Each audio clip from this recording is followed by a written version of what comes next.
মুসলমানরা হচ্ছে এমন লড়াকু সৈনিক যারা 313 জন মিলে সারা পৃথিবীকে কাঁপাই দিতে পারে। আল্লাহু আকবার।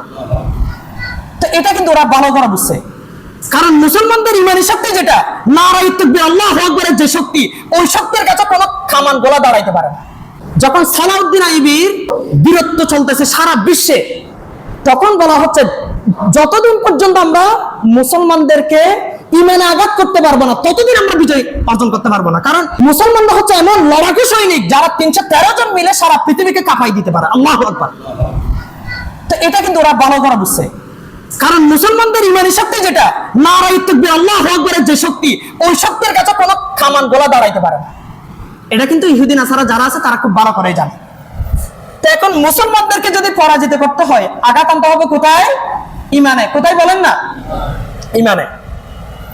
সালাউদ্দিন আইয়ুবীর আমল যখন ছিল, ওই সময়টাতে বড় বড় মুজাহিদ যারা ছিল তাদেরকে এরকম টার্গেট করতো। ইহুদি নাসারা যারা আছে ইমান ধ্বংস করার জন্য এক নাম্বার যেই হাতিয়ারটা তারা ব্যবহার করতো সেটা হচ্ছে নারী। সেটা কি? নারী। কারণ ওই যে আমি এর আগে বলেছিলাম, আপনাকে যদি সবচাইতে ভয়ঙ্কর জঙ্গলে নিক্ষেপ করা হয়, ওই জঙ্গলের মধ্যে আপনাকে পশু পাখিগুলো যদি একেবারে টুকরা টুকরা করে খেয়ে গেলে তারপরে ইমান বেঁচে থাকবে আপনার। ঠিক কিনা বলেন না?